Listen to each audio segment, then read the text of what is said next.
18h, bonsoir à tous, bienvenue dans le flash d'information. Démarrons par cette présentation de lettres de créance de nouveaux ambassadeurs au chef de l'État. Les nouveaux ambassadeurs donc de la Libye, du Niger, de la République démocratique du Congo, de l'Angola, de la Hongrie ont présenté aujourd'hui jeudi leurs lettres de créance au président de la République Alassane Ouattara au palais présidentiel d'Abidjan. Et sur place, l'ambassadeur de la Fédération de Russie a lui aussi été reçu aujourd'hui par le président Alassane Ouattara. Le point de cette rencontre dans le journal de 20h. Et on en vient à cette nouvelle qui attriste le pays tout entier.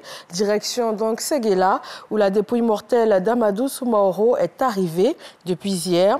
Ce sont les populations, les élus et cadres du district du Woroba, profondément attristés, qui ont accueilli le défunt président de l'Assemblée nationale. Le cortège qui a accompagné la dépouille d'Amadou Soumaoro a fait un tour d'honneur dans les rues des 5 grandes familles de Séguéla. Moussa Konaté.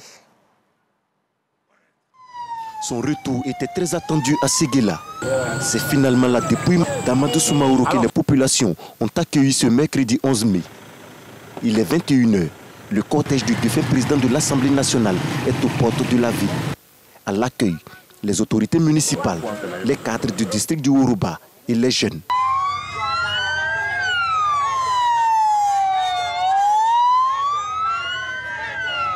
Une fois la dépouille d'Amadou Soumaoro sur sa terre natale, le cortège fait un tour d'honneur dans les différents quartiers.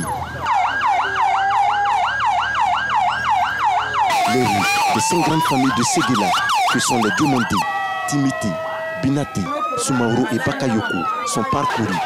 À chaque étape, que d'émotions.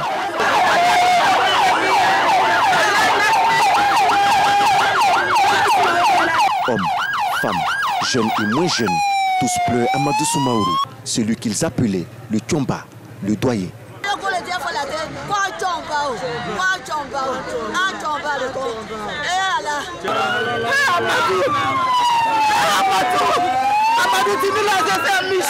À l'arrivée de la dépouille à la mosquée de la famille Soumaoro, ce sont des populations abattues, submergées par la tristesse.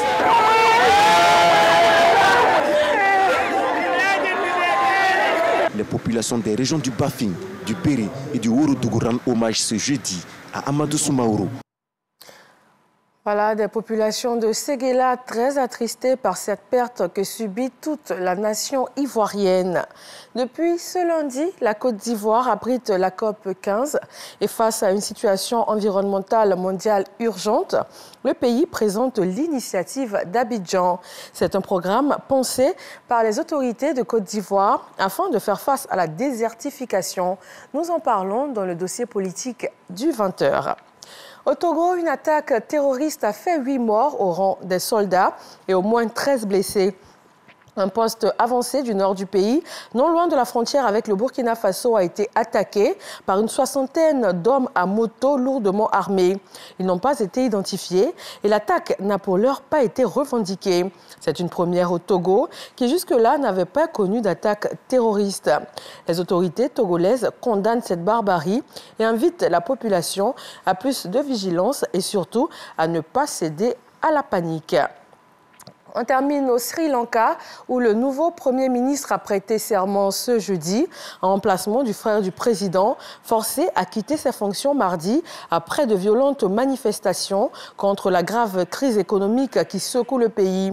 Hier soir, durant sa première déclaration depuis le début des manifestations, le président s'était engagé à constituer un gouvernement d'union. Il avait alors promis de nommer un Premier ministre qui dirigera une majorité au Parlement et inspirera la confiance du peuple dans un pays de plus de 22 millions d'habitants, en proie à la pire crise économique depuis son indépendance. Voilà, merci de rester avec nous sur RTI 1. Rendez-vous à 20h.